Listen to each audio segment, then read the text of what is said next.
been over 3 years since the Hezesita and Tea fires destroyed hundreds of homes in our foothills, but many of those structures are only now being rebuilt.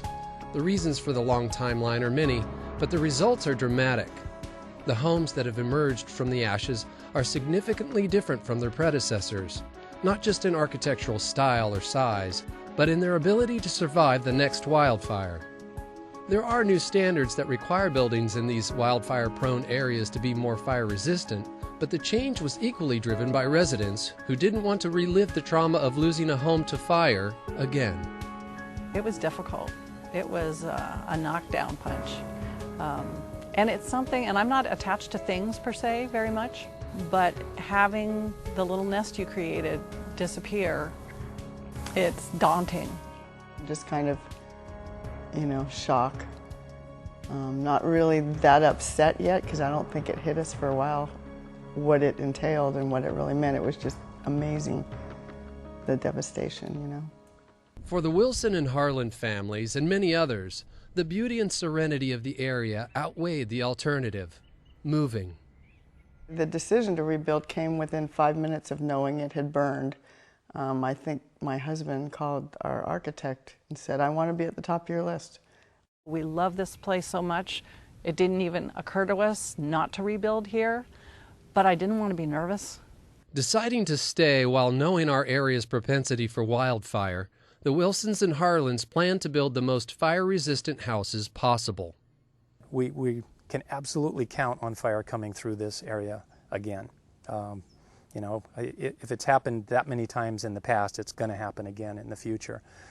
It's not really a case where you want to pick and choose. You want to invest to the point that you can in fire resistance. Both families enlisted the help of architects who had experience with fire-resistive design and construction techniques. I think you learn a lot of lessons when you lose your house in the fire, and you don't want to leave anything to chance. And Mike Wilson especially was very adamant about no combustible material on the outside of this house. And I learned that personally, having watched my own house go up in flames. A lot of the homes that burn down don't burn down when the main part of the fire comes through. That happens very quickly, but they burn down because something catches on fire, like wood furniture on the porch or landscaping that's up under the eaves, and that then catches the house on fire and the house burns down. So it's really very important to pay attention to the fuel that is available to a fire around your home. So any existing home can be made a lot more fire resistant. The basic principle of fire-resistive design and construction is address the weak links, those areas of a structure where fire is most likely to ignite, burn, or gain access. With some of those history lessons that we've learned in past wildland fires, we were really able to kind of dissect these areas of a general single-family dwelling where fire has either crept in or has caused the house to catch fire. You can have a complete house that's all figured out, but one combustible access point will bring fire into your house, and you lose your whole house that way. So we've really tried to be consistent into how we applied the non-combustible materials all the way around the exterior of the house. And that means special attention given to the eaves, roof, windows, and walls. Eaves are a really important component of the fire-safe design. Literally, we get sundowner winds that blow down from right up there on Montecito Peak, and if you look in the distance, that's right where the Tea fire started. They'll blow regularly 60, 70 miles an hour downhill right down this canyon. And so how the eaves address that wind load is a really important component. So that's why we wrap the steel finished integral color plaster right up over from the walls right out to the end, and then the metal fascia and gutter, which was an integral system, was basically designed to have minimum wind resistance, and also it's all structurally engineered to handle 120 mile an hour winds. So we're pretty much set for a major blast, which we can get some fairly significant gusts. But also if the fire comes, there's no place for the fire to actually get inside the house. This is all dual pane tempered exterior glazing, and the amount of heat that actually goes through the window is dramatically reduced from what they had before, which was all single pane windows. Of course, the roof is a very vulnerable part of the house, so this home has steel roofing. And they also found that the attic of homes is vulnerable to the embers from fires. So this home is designed with spray-in foam insulation, so there's no exterior vents required, so there's no way for the embers to get into the attic or roof space. You can use the classic Santa Barbara Spanish tile as well that we've seen. Some of the way it's installed might be a little different to kind of get rid of those concealed spaces to let any of the embers come in. But as far as siding and the kind of horizontal faces of houses, a lot of people have the older style homes that kind of have the batten board, and we've also found that there's areas that will let those embers creep in. So we really encourage, and there are some standards that deal with a non-combustible siding of a house. The easiest way to achieve that is as the example here, with kind of the stucco finish that kind of reduces or eliminates all those gaps to let those embers in. But fire experts say to really increase the odds of your home surviving a wildfire, you have to take a holistic approach and go beyond just the structure. There's also a lot of other pieces of that puzzle. One of them being access just to get to the house itself. That's one piece of the puzzle. Another is the water supply for us, or even outside agencies coming in to be able to make a stand for that house. And people forget about the simple things too, an address number on your house, or an address number at the street to let us know that there is a residence down there.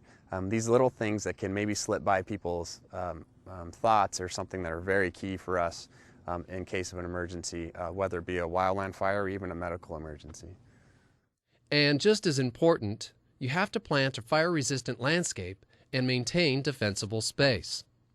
The idea of defensible space is that your house is defendable on its own. It can stand alone. If a wildland fire moves through this area, your house will still be remaining afterwards. It also means that firefighting resources can come into and around your home and actually do some structure protection around your home so that they're safe and they can protect your home at the same time. Defensible space is a strategy developed by fire experts calling years of experience with hundreds of wildfires. The approach breaks down the area surrounding a structure into 4 zones determined by distance. Zone 1 is 0 to 30 feet from a structure. Zone 2 is 30 to 50 feet, working out. Zone 3 is 50 to 70 feet, and then our Zone 4 is 70 to 150 feet in this case. For each of these zones, the defensible space strategy gives you a menu of plants to select from. The first zone, Zone 1, is low-growing plants, minimizing the amount of vegetation, hardscaping. Zone 2 also tends to be, it has a little bit more plant material, maybe a little bit closer spacing, but it's also Mediterranean plants, low-growing succulents, that sort of thing. Both the Zone 1 and Zone 2 would be irrigated areas. As you move out into Zone 3, that tends to be more Mediterranean plants. It's where you get a little bit higher vegetation, where your height of your vegetation would be 3 feet, for example. But what you need to remember is that even if it's 3 feet, you still want spacing between your plant material. What that does is breaks up the continuity of a fire moving towards your house. If you have a continuous amount of vegetation towards the house, you're going to have a greater intensity. If you have spacing in between that, it reduces the intensity of a fire. Zone 4, the furthest from the structure, should contain native vegetation that is kept thinned with all dead material removed. The oak tree is limbed up 6 feet from the ground. Fire moving through stays as a ground fire and does not burn into the canopy of the trees where it's a much more intense fire.